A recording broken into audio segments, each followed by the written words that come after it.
Hola amigos, yo soy Dia La Rosa, and I am here today to speak about God's purpose for your life and that God is not going to send you on a dummy mission.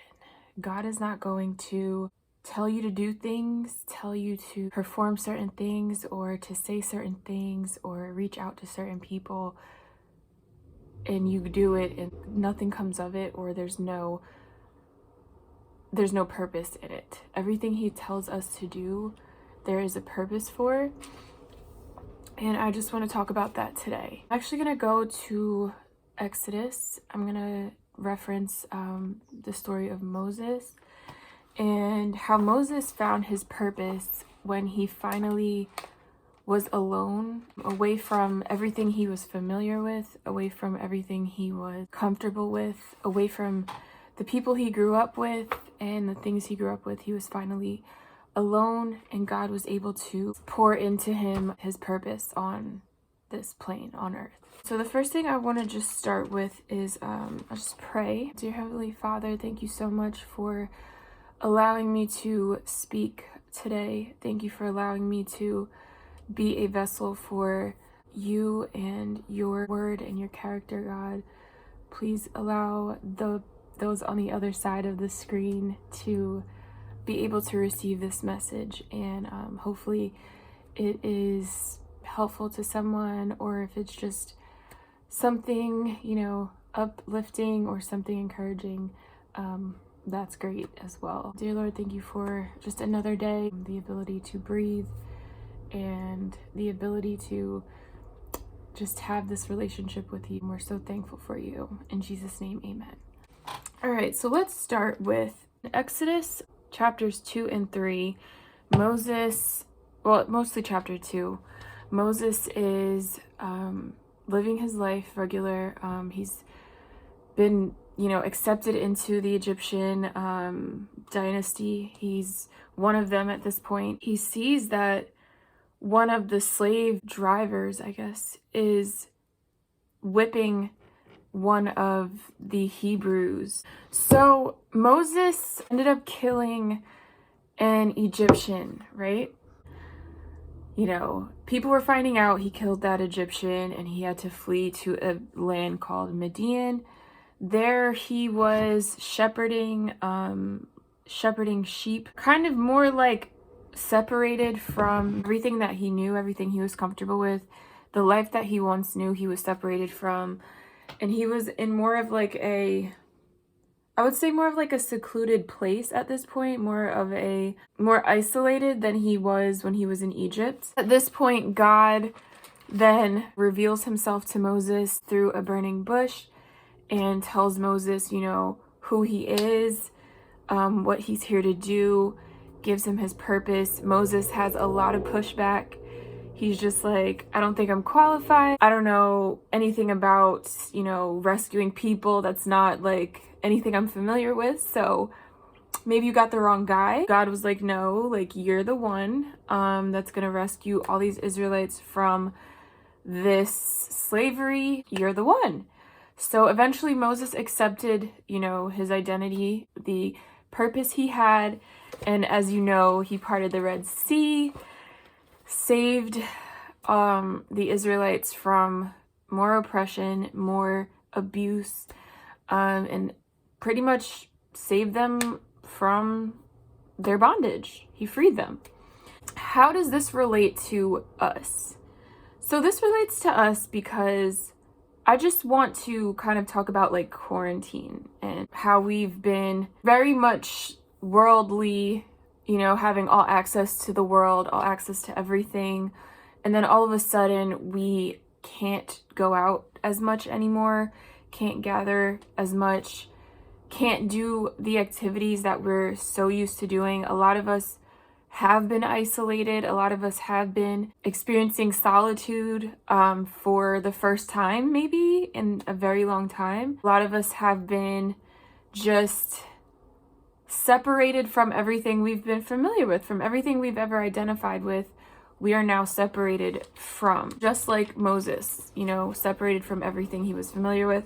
A lot of people are financially having, you know, a lot of struggles, and it doesn't enable them to do the things that they used to do. So it's like less opportunity to be, I guess you could say, distracted. There's less noise. I think that God planned this because a lot of people are being saved. A lot of people are receiving Jesus. A lot of people are receiving the word, accepting that the Son of Man, the Son of God, died for us and was risen on the third day. And that is what a lot of people are coming to. God is using this time to reach a lot of his children and finally, you know, pouring into them their purpose on this plane. And we just have to accept what our purpose is and do the things that God is asking us to do to move towards that. Another point I wanted to make about that is, even though Moses was accepted by the Egyptians, even though he was one of them, he was still an Israelite. Deep down inside, in his heart, in his soul, in his mind, that never left him. So even if we walk around this world with identities that were given to us, like our names or our jobs or the friends we have or the things that we own, even though we have those things, we are still children of God at the end of the day. Like, it doesn't matter about the costume, like the costume that you're wearing or the persona that you've come up with or the anything that you yourself or someone else has projected onto you. That's not truly who you are. Just like Moses wore the crowns, he wore the jewelry, he had the slides on, he had the wigs on and the skirt and everything. He talked like an Egyptian, walked like an Egyptian, but truly deep down inside, his identity was never that. And a lot of us are wearing identities that are not us, and the only true identity that we have is the one that we have with God. The one that we have with Jesus is the only identity that we actually is true to who we are. And once we are alone, you know, once God gets us alone, you know, he can finally have our attention and we can receive our purpose from him. He can redefine you.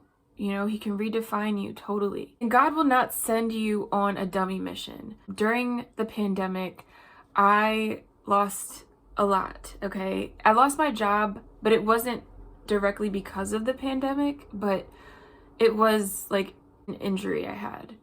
But it was during the pandemic. I lost my job still. I didn't have like finances. I couldn't go anywhere. I couldn't do the things that I was, you know, used to doing. I couldn't even record music anymore. Like, I couldn't do anything that I like to do. And I was really upset, okay? I was so upset that I couldn't continue the lifestyle that I was so like okay with, the identity that I had, you know, internalized and was like, I'm a singer, like this is who I am. He took everything away from me. I was definitely isolated for a while. And, you know, I was going through it. I was really going through it. I kind of felt like defeated. I kind of felt like I can't do anything. I have an injury. Like, I can't go to work. Even if I want to go, like, I have to rest. Like, I don't have a choice.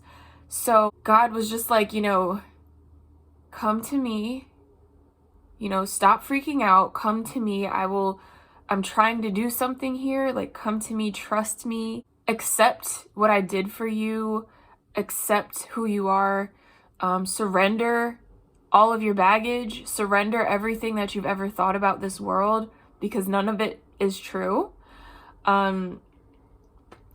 Give everything away. Give everything to me. And It was scary, you guys. It was really scary because I felt like I had no control over my life. I felt like I couldn't grasp, I had no leverage in life. I was just like dependent on my job, or I was dependent on this person or that person. And I just felt like I had no real grip on life. I had no grasp. Losing friends, losing family. I couldn't even go shopping anymore. I literally felt like I don't know what to do right now. I feel lost. I feel defeated. I feel totally lost. I feel totally lost right now. I have no other plans. Like, I don't have anything else that I was gonna do. And God still, like, come to me, come to me, come to me. I'm trying to do something here. Like, please just give it over to me. You know, I was finally accepting the fact that I had no control over my life. And I gave my life over to Christ. I gave my life over to Christ. I said, you know what? I am giving everything to you. You have full access to all parts of me. Do your will in me, around me, through me. I'm giving myself to you. And that was one of the scariest things I've ever done. It was a really like, it was a defining moment for me. It was a defining moment to finally realize that, wow, someone actually died for my sins. Like, someone is more powerful than me. Like, I'm not God. There's someone with more spiritual abilities than I have. I used to believe in, like, that higher self thing. Like, you manifest your reality and your higher self is doing XYZ, and like, you create, you know, your reality, and we're the creators of this reality. We co-created it. Like, I was really into all that. And then I was so convicted, you guys. I was so convicted by God at this point in my life, because I'm like, well, if I'm creating my own reality, like, obviously I'm not doing a great job, like, because this is not the reality that I want to live in. Like, this is the reality that I thought I was going to be doing is not happening the way that I thought it was supposed to happen. And I'm like, well, maybe, you know, I just need to manifest better, and God's just like, no, like, no.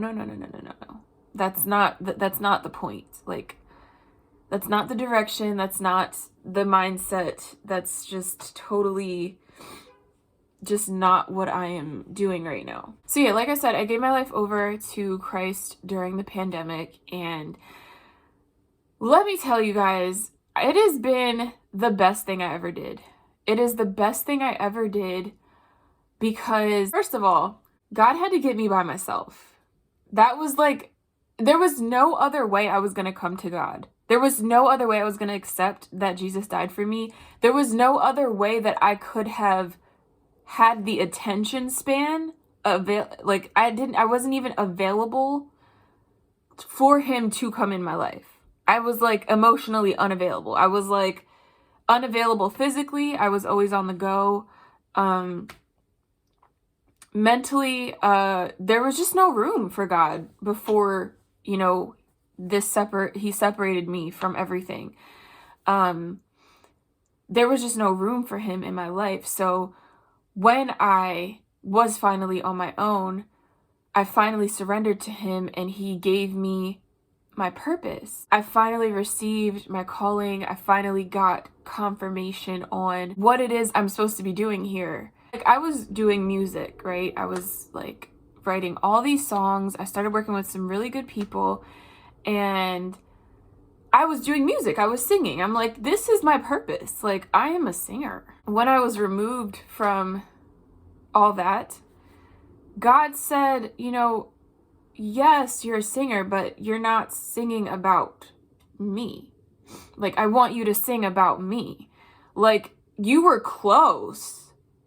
You had the singing right, yes, but you're not singing about the message that I actually want you to give. You're not actually doing what I'm asking of you. You were almost there, but you are not executing it the way that is the most effective and is actually aligned with who you truly are. So just like Moses, when he killed the Egyptian, like the intention was there. Like, I want to save my Israelites from abuse, but the execution wasn't correct. It wasn't a way that God would have wanted it to be, because he ended up killing somebody to save somebody. So it was like counterproductive in a way. God showed him what his actual purpose was, and it was similar to that.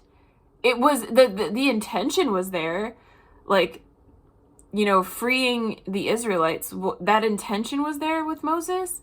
Before he got his purpose from God, that intention was like similar to what God was asking, but it wasn't exactly aligned with what God was wanting him to do. It was close, but it wasn't right. I'm singing, it's close to what God wants, but I'm not singing about God. I'm singing about everything else, you know? And I mean everything else. I'm singing about everything else, and I'm not even singing about God. So it was like, God, when you come into him, he gives you like that missing ingredient to like really just send you, like, this missing ingredient is going to deliver you, like, and deliver many people. When you get your true purpose, God will add that missing ingredient that you hadn't been fully aware of prior to him revealing himself to you. Prior to that revelation, when I got my purpose from God about singing about him, I asked God, I was like, why are you asking me to do this? Like, nobody listens to gospel music. Nobody listens to worship music. That is so boring. Nobody is going to like care. Like, no one's going to care about me singing about you. Like, I want to. I'm going to do it. I'm going to write the songs because you're asking me to, but there's no market for this. Like, why are you asking me to do this? But like, I'll do it though. But I don't like understand where you're going with this. So maybe like a day after I was having this conversation with God, my sister sends me a link to this gospel singer, Corinne Hawthorne. I go on this woman's YouTube music video for her song Unstoppable, and this woman has 65 million views talking about Jesus. And I'm like, oh, I was really wrong. I was really, really wrong. I was wrong. I was wrong. I clearly don't know what I'm talking about. Like, there's clearly a market for gospel singers and worship music that I was totally unaware of. I totally had no clue that people wanted to hear this. Like, people actually people desire to hear this type of like message from people, like on a massive level. Because I went to other artists and there's millions and millions of views on other gospel and other worship music songs, and I was like, okay, I'm done talking, God. Like, I clearly don't know what I'm talking about, and obviously, you know, there's a number of artists who are doing really well as gospel singers, and that was just enough evidence for me to realize, like, you're not always right. You're not always right. God is more correct than you. He knows more than you. He's not telling you to do something as a dummy mission. He's not going to send you to write music and two people are going to hear it. Like, even if the two people did hear it, that's fine. But like, you have to understand, like, God isn't going to do something that's just like for no reason. You know, it's not going to be just like, oh, don't do this or don't do that, and there's no real reason for it, or there's no real fruit gonna come of it. Like, there's fruit coming of the things that he's asking you for. And there's abundance in the things he's asking you for. Abundance for not only you, but for so many people. And he's going to use you, like your purpose. And when you actually start doing it, you're going to feed people. Your purpose aligns with someone else's purpose. So when you start on your purpose, you might encounter a fashion designer. You might be wearing their fashion one day and they blow up too. And they might have like, you know, a Christian line, clothing line or something like that. Your purpose is not just for you. It's for so many people. It's for a abundant amount of people. And I could be singing one day and somebody could like decide that they want to live. Like they could hear my voice and decide they want to live. They don't want to harm themselves or harm someone else. Like your purpose is bigger than you. It's feeding a body. Your purpose is going to feed a body of people, a sea of people. And that's what God is really like wanting. He wants you to be an open vessel for him so that you can do his will on this earth. That's really just what it is. Once you're aligned with that will and all the promises that he has promised you, oh, you better believe that when you do it, you're going to get exactly what he told you you're going to get. So I'm going to claim it now. You know, God has said a lot of things. God promised me that I would receive his wealth. Not the wealth of the job that I had that I lost. And I thought that was wealth. I thought that was like pretty good. And I was still trying to hold on to it. Even when he told me not to go back to it. Right? He told me not to go back to that job. I'm so glad that God took me away from these things because I would have never received my purpose. I would have never really had a chance to listen to him. I would have never really had any space or time for him to pour into me like this.